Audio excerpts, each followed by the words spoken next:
Chapter 8. Helen Drive. May 19, 2010. Helen Drive had a street sign, but for those who knew it, it was hardly a street. Allegedly named after his first wife, the 200-foot-long strip of gravel had been laid down by the original builder and owner of the house that would years later become the childhood home of Thomas Redmond. At the time, the drive's sole purpose had been to provide access to the back portion of the newly zoned property, 5 flat acres of dirt that had previously been part of the adjacent cornfield. That land remained a singular plot for nearly 3 decades, at which point it was partitioned into 4 new plots, which were slowly sold over a span of 10 years. Now, some 50 years later, Thomas was anxiously gazing across the yards, delaying the inevitable.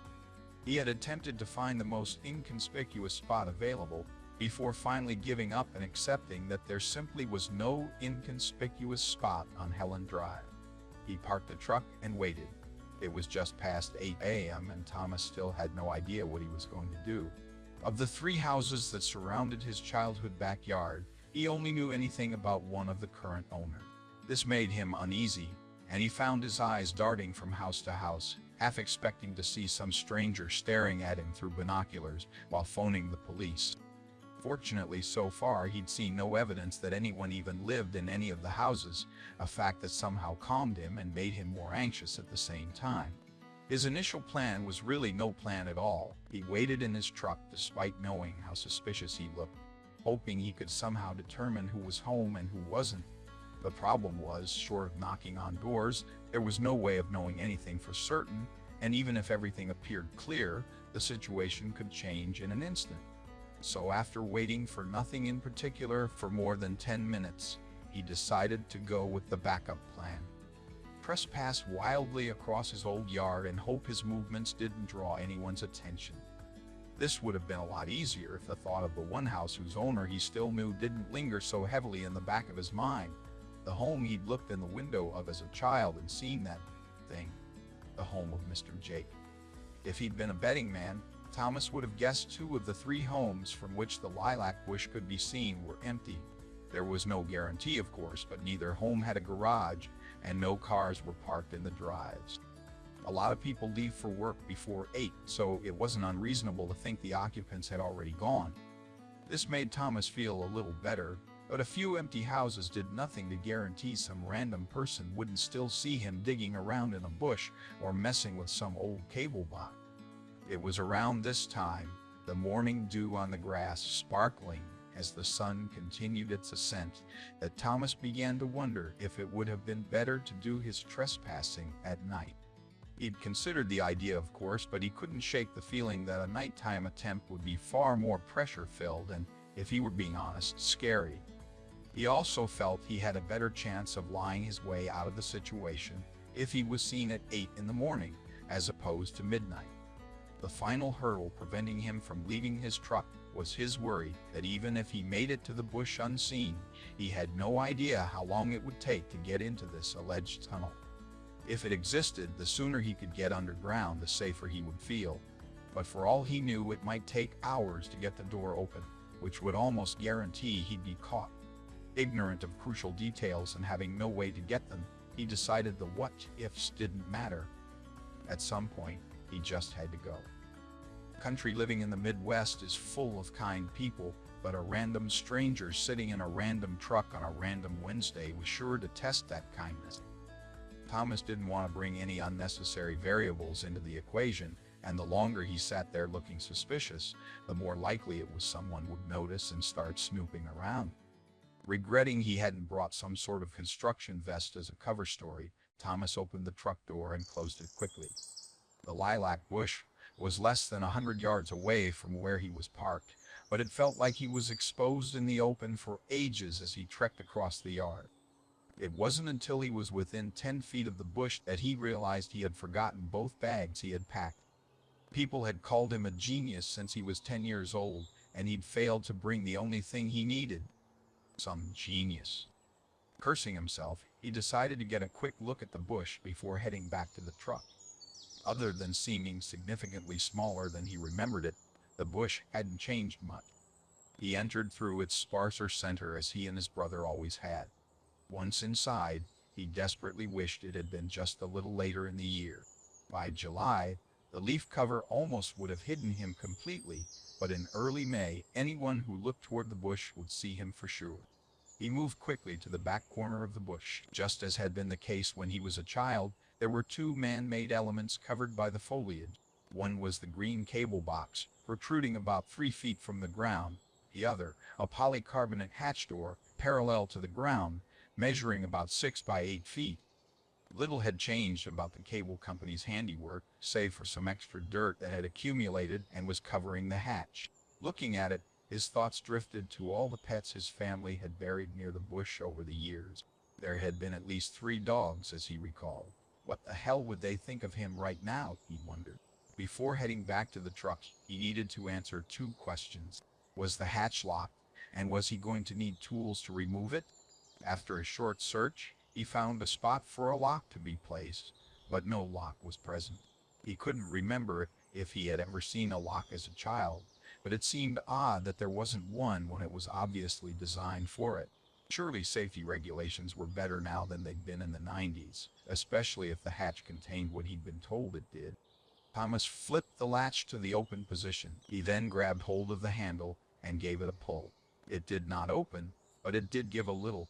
Based on the composition and feel of the hatch, Thomas felt that if he had the crowbar in his bag, which Bert had told him to bring, he could get the leverage needed to prop the hatch open. As he had to get the bags from the truck anyways, he decided now was as good of a time as any to get his stuff. Crossing the yard quickly, childhood memories and the feelings connected to them flashed through his mind. They were all very different than his current feeling. He reached the truck quickly, opened the door, grabbed his 2 bags, and closed the door quietly.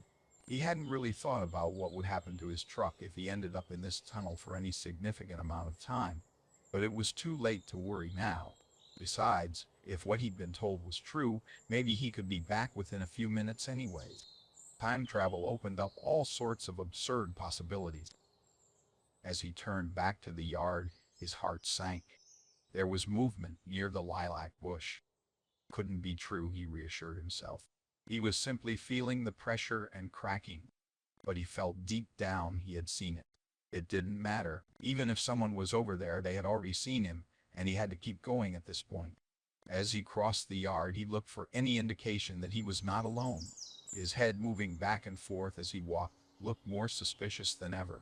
When he got back to the bush, it was exactly as he left it. He took an extra look around the yard in the direction he'd thought he had seen someone. Nothing. He was rushing at this point, and he knew it, but he couldn't stop himself. He unzipped the bag and grabbed the crowbar. He jammed it into the crevice separating the door from its casing and exerted force with a bit more enthusiasm than he intended to. The hatch instantly popped open, almost concerningly easy. There wasn't time to worry about it, but it made him wonder how recently the door had been opened. He'd have considered the issue more thoroughly if he hadn't been so close to the moment of truth. If there was a tunnel, and at this point he was leaning more toward the probability that there was, he wanted to get into it as soon as possible. Anything that would hide him from potential onlookers and give him a moment to think seemed better than what he was feeling now. The door had 3 hinges from which it was designed to swing, but it was so large and bulky that it was awkward to flip. He had to stand to the side of it, perform a deadlift, and then shuffle right to left in order to flip it and set it down without a loud clash. It would have been easier with another person, which is likely how it was meant to be opened by design. Resting the hatch door gently on the lilac branches, he moved back to his previous position and got his first glance at the now uncovered mystery. Sure enough, there were stairs leading downward to what he could only assume would be a tunnel. There were too many stairs to count from the surface. They were concrete, but only the first few showed any signs of weathering. Though he desperately wanted to enter, it wasn't as simple as just grabbing his bags and walking down the stairs. He needed to make sure the door was closed behind him so that nothing drew suspicion to the area. As far as he could tell from above, there was no light coming from the tunnel below. He had a flashlight, of course, but due to the weight of the hatch door, he would need to use both hands to guide it closed above him while entering the staircase. He knew the procedure would be somewhat awkward, so he grabbed the flashlight, placed it and both his bags on the 3rd step down, then moved over to the hatch door and grabbed it. He flipped the door and slowly began down the staircase, bearing the door's weight in both hands and then dropping it gently into place above him once he was far enough down the stairs. He was stunned by the darkness, save for the slight outline of sunlight encircling the frame of the closed door above. It was penetrating. Having the flashlight turned on and at the ready would have been a better plan, but in his rush he had not considered it. Now kneeling on the sixth step, he reached upward for his bags and fumbled around for the light. It took a moment, but at last its light burst forth, illuminating this hidden passage he'd gone almost 24 years completely ignorant of. He shone the light down the stairwell, again stunned by what he saw. Stairs leading away from him as far as the eye could see. Based on zero evidence, Thomas had assumed there would be 5, maybe 10 stairs at the most. Seeing how deep he was going to have to descend somehow made everything seem more real to him. As he began downward, counting each step as he went, he thought for a moment of his father, of his mother, of the crane. It is alarming when one's grasp of reality is shaken to the utter core. It is worse when it happens in a dark tunnel that had presumably always existed in your childhood backyard, less than 100 feet from the bedroom you spent endless nights trying to fall asleep in. 52 stairs. That was the exact number he'd counted when he finally reached the bottom. The temperature had dropped at least 20 degrees from the surface, he guessed. At the bottom, panning his flashlight left to right, he saw only 2 things. A small stone structure that reminded him of an altar and an endless hallway sprawling forward, 10 feet wide and 10 feet high, a bluish tint seemingly hanging in the darkness toward the ceiling. He saw little else other than what looked like 2 pipes, one running along each wall of the corridor about 8 feet high. Approaching the structure, he realized immediately that it looked familiar to him, thanks to Bert's diagram. He rummaged through his bag to find a headlamp he had brought for this exact moment. Despite being a rudimentary interpretation, the structure was nearly identical to Bert's drawing. All that remained for Thomas to do was connect the device, his device, to the structure. The entire process took less than 10 minutes. It was far simpler than Thomas had expected. Once connected, it was simply a matter of switching the device itself on. Knowing the underlying science as he did, no one could have understood the dangerous potential of what he was about to do better than Thomas. Had he been thinking more clearly, he would not have gone through with it. But here, in this place, at this time, the rush of adrenaline and the sheer curiosity of simply knowing forced his hand. He flipped the switch. At first, nothing. Then the slight drone of a humming sound. Then the blue shimmer of light he'd seen in the hallway became speckled with red. He didn't know what, but something had changed. Back on the surface, Mr. Jake was peering out a small crevice in the blinds of his kitchen window. He smiled slightly, sipping a dark brew from a black mug. His eyes remained steady on the hatch he had just watched Thomas enter. He would give him a few days' head start, he decided. Made it more fun. This was a trip he'd waited a long time for, and he was really going to enjoy it.